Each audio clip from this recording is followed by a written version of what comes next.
The Destructors by Graham Greene, 2. On Sunday morning, all were punctual except Blackie. Even Mike. Mike had a stroke of luck. His mother felt ill, his father was tired after Saturday night, and he was told to go to church alone, with many warnings of what would happen if he strayed. Blackie had difficulty in smuggling out the saw, and then finding the sledgehammer at the back of number 15. He approached the house from a lane at the rear of the garden, for fear of the policeman's beat along the main road. The tired evergreens kept off a stormy sun. Another wet bank holiday was being prepared over the Atlantic. Beginning in swirls of dust under the trees, Blackie climbed the wall into Misery's garden. There was no sign of anybody anywhere. The lav stood like a tomb in a neglected graveyard. The curtains were drawn. The house slept. Blackie lumbered nearer with the saw and the sledgehammer. Perhaps, after all, nobody had turned up. The plan had been a wild invention. They had woken wiser, but when he came close to the back door, he could hear a confusion of sound, hardly louder than a hive and a swarm. A clickety-clack, a bang-bang, a scraping, a creaking, a sudden painful crack. He thought, "It's true," and whistled. They opened the back door to him, and he came in. He had at once the impression of organization, very different from the old happy-go-lucky ways under his leadership. For a while he wandered up and down stairs, looking for tea. Nobody addressed him. He had a sense of great urgency, and already he could begin to see the plan. The interior of the house was being carefully demolished without touching the walls. Summers, with hammer and chisel, was ripping out the skirting boards in the ground floor dining room. He had already smashed the panels of the door. In the same room, Joe was heaving up the parquet blocks, exposing the softwood floorboards over the cellar. Coils of wire came out of the damaged skirting, and Mike sat happily on the floor, clipping the wires. On the curved stairs, two of the gang were working hard with an inadequate child saw on the banisters. When they saw Blackie's big saw, they signaled for it wordlessly. When he next saw them, a quarter of the banisters had been dropped into the hall. He found tea at last in the bathroom. He sat moodily in the least cared-for room in the house, listening to the sounds coming up from below. "You've really done it," Blackie said with awe. "What's going to happen?" "We've only just begun," T said. He looked at the sledgehammer and gave his instructions. "You stay here and break the bath and the wash basin.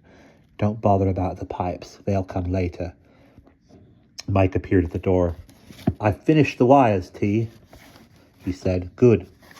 You've just got to go wandering round now. The kitchen's in the basement. Smash all the china and glass and bottles you can lay hold of. Don't turn on the taps. We don't want a flood. Yet. Then, go into all the rooms and turn out the drawers. If they are locked, get one of the others to break them open. Tear up any papers you find and smash all the ornaments. Better take a carving knife with you from the kitchen. The bedroom's opposite here. Open the pillows and tear up the sheets. That's enough for the moment. And you, Blackie, when you've finished in here, crack the plaster in the passage up with your sledgehammer." "What are you going to do?" Blackie asked. "I'm looking for something special," T said.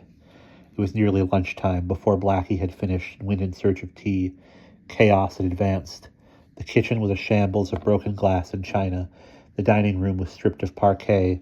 The skirting was up. The door had been taken off its hinges, and the destroyers had moved up a floor. Streaks of light came in through the closed shutters, where they worked with the seriousness of creators, and destruction, after all, is a form of creation.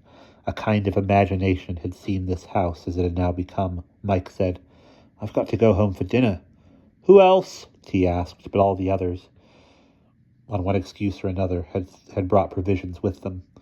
They squatted in the ruins of the room and swapped unwanted sandwiches.